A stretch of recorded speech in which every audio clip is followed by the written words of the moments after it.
So, first, I want to draw attention to, how people who are no longer here, we remember them and know them only because we care about their memory. We don't care, they disappear. I want to say that you and I have many icons, but two main icons are the nuclear industry. We have many people there, a huge number, and all outstanding people. We have 9 thrice heroes there alone, yes. But I want to draw attention to 2 titans of the Renaissance. In Ingers's dialectic of nature, there is this thing about moments of civilizational breakdown, when people appear whom he called titans of the Renaissance. Renaissance men like Leonardo da Vinci, who turn the world upside down and define its face. Academician Kurchatov and Academician Alexandrov are such titans of our nuclear renaissance. And here's something very interesting, look, these are 2 people who were born at the same time in 903. Fate gave only 57 years to one, and Kurchatov passed away in 1960. Anatoly Petrovich, who was the same age, lived for another 30-odd years. And what was the matter? Alexei Evgenyevich would definitely support me today, knowing how life works. We're looking at the documents now, because no one ever needed anything new, so they had to create a special state special committee. No one needed this whole new system. And just imagine, we're looking at the papers now, no one needed a nuclear submarine. Why? Who needed it? No one needed nuclear ships. So, everything was already against everything. Nuclear energy, so much of it, and Chernobyl itself was connected to the fact that it was being dragged from Sredmash to Minenergo to Neporozhny there. So, there was a constant struggle, because it's a struggle for money, for influence, for everything else. It has always been there. And where does our happiness and civilization's happiness lie? It's fortunate that Kurchatov is gone.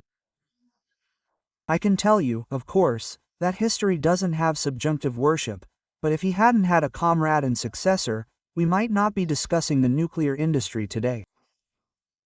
Few needed it. Well, the bomb remained, so to speak, and thank God. And Alexandrov, who was already in the same weight class, and they were never competitors, they were comrades from day one. Moreover, now we are. I knew this because Anatoly Petrovich knew this very well, and he played a huge role in my life. But what was interesting was that he and Kurchatov were there. First, Kurchatov brought him to FISTE, found him there in Ukraine, brought him to FISTE. Then, when the war began and he was engaged in mine clearance, he brought Kurchatov with him first to Kronstadt, and then to Sevastopol. In other words, they were always together. And then, when he started the atomic project, he was a bit on the sidelines with the bomb, but then he was brought into the picture when it came to the reactor, and the entire reactor project was entrusted to Alexander. He was already, practically under Kurchatov's protection, launching the Obninsk station and the submarine. Kurchatov essentially only launched the project. Alexander finished everything. And we, and civilization, were lucky that when Kurchatov left, there was no unrest. A man who was his equal, which was important, firmly took over and continued their common work for another 30 years. And together with Slavsky, these are the 3 key people. All the others are also very important: Karatin, Zeldovich, Jakoin, and Artsimovich. There's no question about that. But these 3 people put everything together in such a way that today we are celebrating the 80th anniversary. And our task, just like they did, say, the monument in front of the Kurchatov Institute, is to Kurchatov. So now we need to make sure there's a monument to Alexander. You erected a nice memorial to Slavsky in front of Sredmash. We must perpetuate the memory of Anatoly Petrovich. But I want to finish on something else. We started a session called Atom. This is a quote: Kurchatov should be a worker, not a soldier.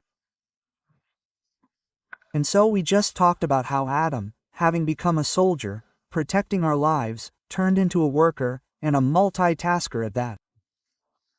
Everything that exists, Yulia talked about the funnel, essentially, everything I've said in this picture, and calculations, and one thing, 2 things, and the same quantum mechanics. All that's important from here is that Adam, having become a worker, didn't cease to be a soldier. And that's why we are alive and sovereign. In conclusion, I want to show you a picture. I've shown it many times already. We publish books called Research and Development to ensure national security. We have a series of books, many of them. Here's the cover of one of the books. If you read it, I don't know, you can see it. It's called a project called Report on the Feasibility of Creating a Long-Range Missile Aircraft with a Nuclear Ramjet Engine. Quote. It's a report from 1955, signed by some remarkable people, Kurchatov, Alexander, and Keldash.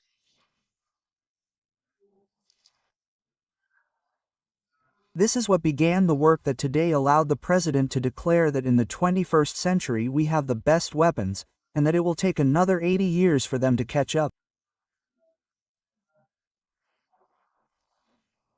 That's what we'll drink to. Come on, and stay healthy.